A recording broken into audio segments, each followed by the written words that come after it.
વિદ્યાર્થી મિત્રો, હવે આપણે એક નવો પોઈન્ટ જોઈ લઈએ, ગ્રાહક જાગૃતિ, જાગો ગ્રાહક જાગો. આપણે આ એડવર્ટા ઘણી વખત જોઈ હોય ટીવીની અંદર પણ અને એફએમ ઉપર પણ આપણે સાંભળતા હોય કે કોઈ પણ કન્ઝ્યુમર છે, ગ્રાહક છે, એને કોઈ પણ વસ્તુની ખરીદી કરે, એ પછી સેવા હોય કે માલ હોય કે વસ્તુ હોય, એ તમામની ખરીદી કરવા ટાઈમે પોતાને જાગૃત મનથી પોતાને વિચારી અને નિર્ણય લેવો જોઈએ. કોઈ પણ જાતની સેલ કે સ્કીમ કે એડવર્ટાઇઝની અંદર મોહિત થઈ અને ખોટી રીતે ખોટો ખર્ચ કરવો જોઈએ નહીં. તો એના માટે આપણે જાગૃત થવું જોઈએ. જાગૃત થવા માટે ઘણા બધા પોઈન્ટ, કન્ઝ્યુમર શિક્ષણ એટલે કે કન્ઝ્યુમર એજ્યુકેશન આપણને પ્રાપ્ત છે.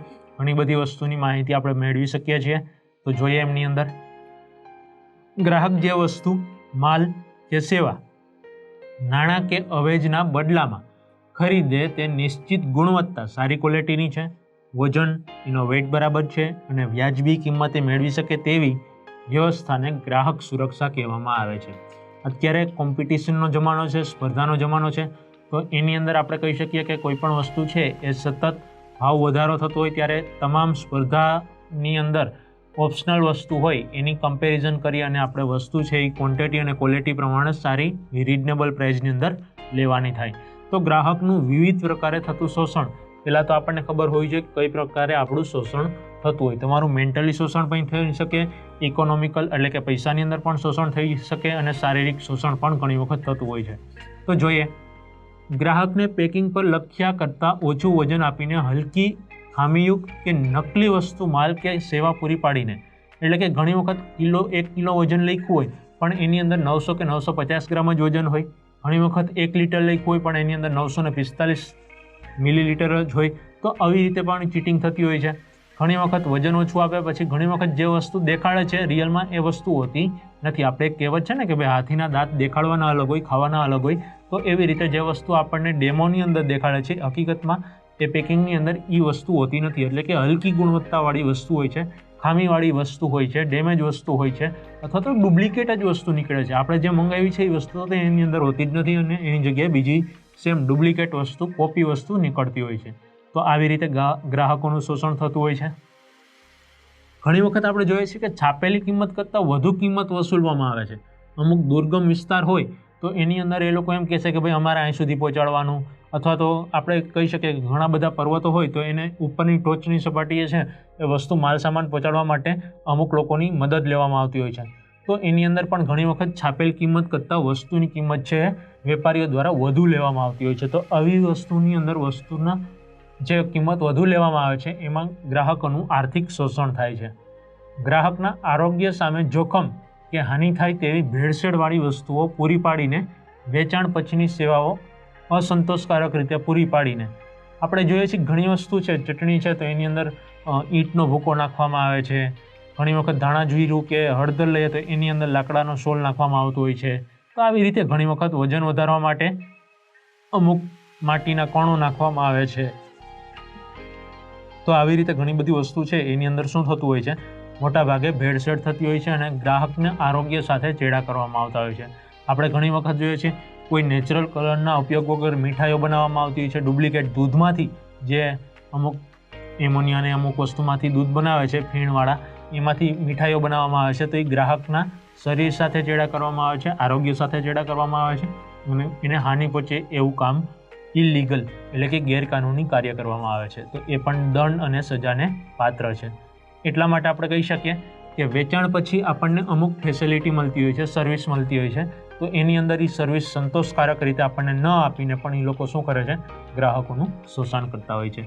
આમ આપણે કહી શકીએ કે નિર્ધારિત શરતો એટલે કે નક્કી કરેલી શરતો છે એ નિર્ધારિત શરતો કે માપદંડ મુજબ બાંધકામ, ચીજવસ્તુઓ કે સેવાઓ પૂરી ન પાડીને, નકલી માલ સામાન વેચીને તથા કૃત્રિમ અછત ઊભી કરીને, ઘણી વખત આપણે કીધું કે વેપારીઓ છે એ ઊંચા ભાવ લેવા માટે શું કરે છે, પોતે સંગઠિત થઈ જાય છે બધા વેપારીઓ, ઉદ્યોગકારો, અને વસ્તુની કૃત્રિમ અછત ઊભી કરે છે, જેથી કરીને લોકોની માંગ વધે તો ઊંચી કિંમતે પણ એને એ વસ્તુ સપ્લાય કરી શકાય, પુરવઠો બહાર પાડી શકાય. અને ઘણી વખત તમે ફ્લેટ કે બંગલોઝ કે કોઈ બુક કરાવ્યું હોય એની અંદર તમને જે વસ્તુ કીધી હોય એ વસ્તુ કરતાં ઓછું બાંધકામ કરી અને આપી દેવામાં આવે છે, જેથી કરીને એ લોકોને ફાયદો થતો હોય છે. તો આવી રીતે નકલી માલ સામાન વેપારીઓ દ્વારા આપવામાં આવે છે અને કૃત્રિમ અછત દ્વારા પણ લોકોનું શોષણ થતું જોવા મળે છે. ત્યાર પછી જો આપણે વાત કરીએ તો ગ્રાહકોના શોષણના કારણો, ગ્રાહકોનું શોષણ થાય છે એના શું કારણો હોઈ શકે? આપણને એક પ્રશ્ન થાય તો એમની અંદર વાત કરીએ.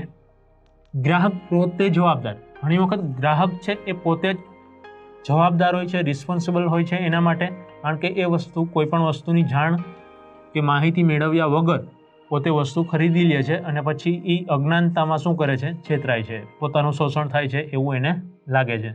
એટલે કે ગ્રાહક છે એને કોઈ પણ વસ્તુનો કે સેવાનું જ્ઞાન ન હોય, પોતે અજ્ઞાન હોય, જાગૃતિનો અભાવ હોય, પોતે એ વસ્તુ પ્રત્યે જાગૃત ન હોય, અથવા નિરક્ષરતા, પોતે એ વસ્તુ માટે અભણ હોય, સંગઠિત થઈને વિરોધ પ્રદર્શિત કરવાની વૃત્તિનો અભાવ, એ વસ્તુનો એ વિરોધ ન કરી શકતા હોય, પોતાનું શોષણ થયું હોય એનો, અથવા નુકસાન કે શોષણ સામે કાનૂની રાહે લડત આપવાની તૈયારી અને વૃત્તિનો અભાવ, કાનૂની રાહે એ વસ્તુ સામે લડી શકતા નથી, અથવા તો અમુક નુકસાની માટે એ કોર્ટ કેસ કરતા નથી અને ફરિયાદ ન કરવાના લીધે એનું શોષણ થતું જોવા મળે છે. મર્યાદિત માહિતી. અમુક ગ્રાહકો છે એની પાસે અમુક વસ્તુની ડિટેલમાં માહિતી હોતી નથી, વધુ પ્રમાણમાં માહિતી નથી હોતી અને મર્યાદિત માહિતીને લીધે એ વધુ વસ્તુ છે એની અંદર લેવાનો પ્રયત્ન નથી કરતા અને એની સર્વિસ નથી લેતા અને એ શું થાય છે? એનો શોષણનો ભાગ બને છે. એટલે કે મૂડીવાદી અર્થતંત્રમાં તેના ઉત્પાદનના માપદંડ, જે એક નક્કી કરેલા ધોરણો છે, સિદ્ધાંતો છે, એ પ્રમાણે એ શું કરી શકતા નથી? એ ક્વોન્ટિટી કે ક્વોલિટી પ્રાપ્ત કરી શકતા નથી અને પાછું એની કમ્પ્લેન કે ફરિયાદ ન કરવાને લીધે કંપની છે એનું શોષણ કરતી હોય છે. તો આમ ભાવો અને ગુણવત્તાના નિયમ, એટલે કે જે પ્રાઇસ છે એ રિઝનેબલ રાખવી જોઈએ, જે ક્વોલિટી છે એ હાઈ ક્વોલિટી આપવી જોઈએ. તો એની અંદર પણ આપણે જોઈએ છીએ કે ઘણી વખત ક્વોલિટી સારી આપવામાં આવતી નથી, નકલી કે ડુપ્લિકેટ અથવા ખામીવાળી ક્વોલિટી આપી દેવામાં આવે છે. તો આવી નકલી કે ખામીવાળી ગુણવત્તાના નિયમ અંગે કોઈ પણ ખાસ નિયમો નથી, એટલે કે ગ્રાહકને પૂરેપૂરો માહિતગાર કરવામાં આવતો નથી. આમ મર્યાદિત માહિતી મેળવવાને કારણે ગ્રાહક સાચી ખરીદીમાં સમજદારીના અભાવે ભૂલ કરી બેસે છે. એટલે કે ઘણી વખત માહિતી પૂરેપૂરી ન હોય, મર્યાદિત ઓછી માહિતી હોય તો આપણે કોઈ પણ વસ્તુની અંદર ભૂલ કરી બેસતા હોઈએ છીએ. ત્યાર પછી જો વિદ્યાર્થી મિત્રો વાત કરું તો મર્યાદિત પુરવઠો. કોઈ પણ વસ્તુ છે એનું ઉત્પાદન જેટલી માંગ છે, ડિમાન્ડ છે બજારની અંદર, એટલા પ્રમાણમાં ન થતું હોય ત્યારે પણ એનું શોષણ થાય છે. કારણ કે જ્યારે વધુ વસ્તુની માંગ થાય અને ઉત્પાદન મર્યાદિત હોય, લિમિટેડ હોય, ત્યારે એ વેપારી કે ઉદ્યોગકાર શું કરશે? કાળાબજારી કરશે, એટલે કે એ વસ્તુને ઊંચા ભાવે લોકોને, ગ્રાહકોને વેચશે. જ્યારે વસ્તુ કે સેવાની માંગની સામે પૂરતી માત્રામાં તેનો પુરવઠો નથી, સપ્લાય એટલી નથી થતી બજારની અંદર, પણ માંગ છે, ડિમાન્ડ છે એ ઊંચી છે, ત્યારે શું થાય? વધુ કિંમત આપીને આપણે એ વસ્તુ પ્રાપ્ત કરવી પડે. તો ત્યારે કૃત્રિમ અછત સર્જાય છે અને ગ્રાહક પાસેથી આવી પરિસ્થિતિમાં વધુ ભાવો મેળવવાની ગેરલાભ ઉઠાવાય છે, એટલે કે ગ્રાહકોનું આર્થિક શોષણ થાય છે.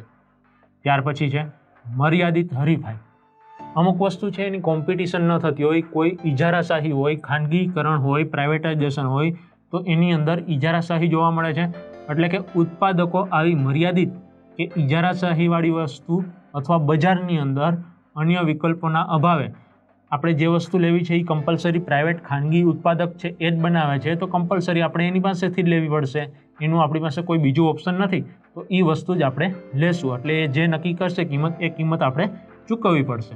આવી સમસ્યાની અંદર ગ્રાહકનું વિવિધ પ્રકારે શોષણ થાય છે, એટલે કે ખામીયુક્ત સેવા, હલકો માલસામાન પધરાવો, આવું ઘણું બધું એનું શોષણ થતું હોય છે.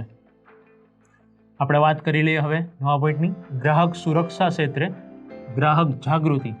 તો અત્યારે હાલના સમયની અંદર આપણે જોઈએ તો ટેકનોલોજીના યુગની અંદર તમે ઈમેલ દ્વારા પણ કન્ઝ્યુમર કોર્ટ છે એની અંદર ફરિયાદ કરી શકો છો, કમ્પ્લેન કરી શકો છો. અત્યારે આપણે જોઈએ તો વર્લ્ડ કન્ઝ્યુમર રાઇટ ડે, એટલે કે 15 માર્ચ છે એને ગ્રાહક સુરક્ષા દિવસ તરીકે ઉજવવામાં આવે છે.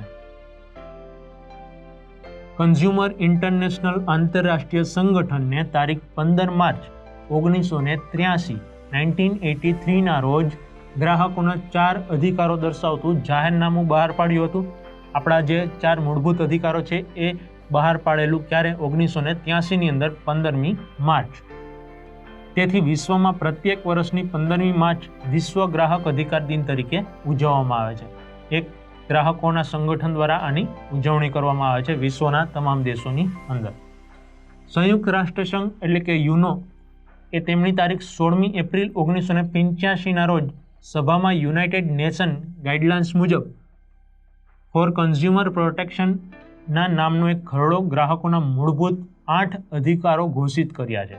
તો અહીંયા યુનો દ્વારા પણ ગ્રાહકો માટે ખાસ 8 શું કર્યા છે, એણે કાયદાઓ ઘોષિત કર્યા છે, મૂળભૂત અધિકારો આપણા ઘોષિત કરેલા છે. તો આ જે કન્ઝ્યુમર પ્રોટેક્શન છે, ગ્રાહક સુરક્ષા એક્ટ, એ કાયદો ક્યારે આવ્યો હતો અમલમાં? 1986ની અંદર. એટલે કે ભારતીય સંસદ, આપણે વિશ્વની પહેલાં વાત કરી, 15મી માર્ચ ગ્રાહક સુરક્ષા દિન તરીકે ઉજવવામાં આવે છે. હવે આપણે ભારત દેશની વાત કરી લઈએ વિદ્યાર્થી મિત્રો.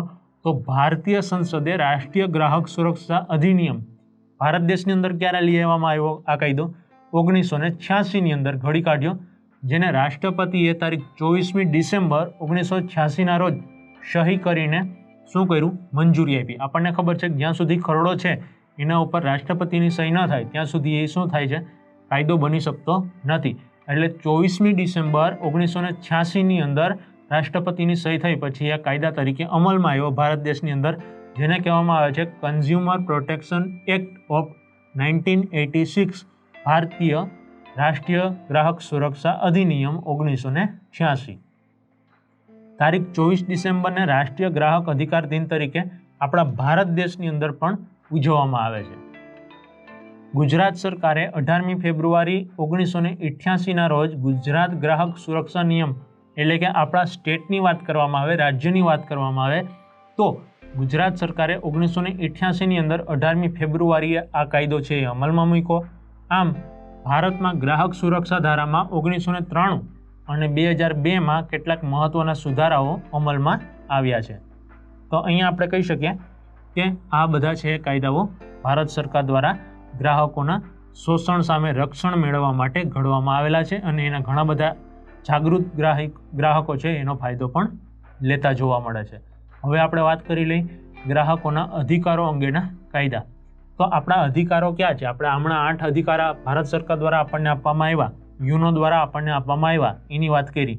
તો એ કન્ઝ્યુમર પ્રોટેક્શન એક્ટ 1986ની અંદર આવે છે, જેમની અંદર આવશે કોઈ વ્યક્તિ ગ્રાહક તરીકે, એટલે કે કોઈ વ્યક્તિ ચીજવસ્તુ કે સેવાને પૈસા આપીને અથવા અવેજના બદલામાં ખરીદી કરે તો એને આપણે ગ્રાહક ગણી શકીએ. એટલે કે તમારી પાસેથી કોઈ વ્યક્તિ છે કંઈ વસ્તુ લે છે અને સામે તમને પણ કંઈક વસ્તુ આપે છે અથવા તો રોકડ રકમ આપે છે તો એને ગ્રાહક તરીકે આપણે જોઈ શકીએ. હપ્તાથી પણ ચીજવસ્તુ કે સેવાની ખરીદી કરે તે પણ ગ્રાહક છે. કોઈ વખત આપણે એક સાથે તમામ રકમ ચૂકવતા નથી, તમામ પેમેન્ટ કરી શકતા નથી, ટોટલી પેમેન્ટ આપણે ન કરીએ અને એને EMIની અંદર, એટલે કે હપ્તા સિસ્ટમથી દર મહિને કે દર 15 દિવસે એ રીતે આપણે એને હપ્તા સ્વરૂપે ચૂકવીએ તો પણ એ વસ્તુ છે એ એક ખરીદી છે એ કોના દ્વારા થઈ કહેવાય? ગ્રાહક દ્વારા. માલ અને સેવાની ગુણવત્તા જોવાનું કાર્ય આ કાયદામાં આવે છે. એટલે કે ગ્રાહકનો હક છે, કાયદો છે, અધિકાર છે કે એ કોઈ પણ વસ્તુ છે એ ચકાસીને પછી જ લઈ શકે છે. એને કોઈ પણ વસ્તુ છે એ વેપારી દ્વારા કે ઉદ્યોગકાર દ્વારા, કંપની દ્વારા ધરારથી આપી શકાતી નથી. તો આવી રીતે આપણે કહી શકીએ કે ગ્રાહકોના અધિકારની જો વાત કરીએ તો પહેલું આવે છે સલામતીનો અધિકાર. એટલે કે કોઈ પણ વસ્તુ છે એની અંદર ગ્રાહકની માનસિક અને શારીરિક સલામતી જળવાઈ રહે એવી ગુણવત્તા વસ્તુ આપવાની જવાબદારી છે એ કોઈ પણ વેપારી કે ઉદ્યોગોની હોય છે. ત્યાર પછી આપણે વાત કરીએ તો માહિતી મેળવવાનો અધિકાર. કોઈ પણ ગ્રાહક છે એની ગુણવત્તા, ક્વોન્ટિટી, ક્વોલિટી અને પ્રાઇસ, તમામ વસ્તુ શેમાંથી બને છે એ તમામ વસ્તુની માહિતી છે એ કંપની પાસે માંગી શકે છે. લેખિત સ્વરૂપમાં પણ માંગી શકે, મૌખિક સ્વરૂપમાં સેલ્સમેન પાસેથી પણ માંગી શકે છે. આમ પસંદગી કરવાનો અધિકાર. અત્યારે આપણે જોઈએ છીએ કે આધુનિક યુગ છે અને વિશ્વ એક નાનું બજાર છે. વૈશ્વિકીકરણને લીધે આપણે વિદેશી વસ્તુઓ પણ મંગાવી શકીએ છીએ. તો સ્પર્ધાની હિસાબે તમારી પાસે ઘણા બધા ઓપ્શન છે કે તમે કોઈ પણ વસ્તુ છે એની પસંદગી કરી શકો છો. એક એક્ઝામ્પલ દ્વારા જોઈએ તો અત્યારે એસી, બ્લુ સ્ટાર, વોલ્ટાસ, ડેન, તો આ ઘણા બધા એસીમાંથી તમે કોઈ પણ સારી વસ્તુ છે એની પસંદગી કરી શકો છો. ત્યાર પછી જો વાત કરવામાં આવે તો રજૂઆત કરવાનો અધિકાર.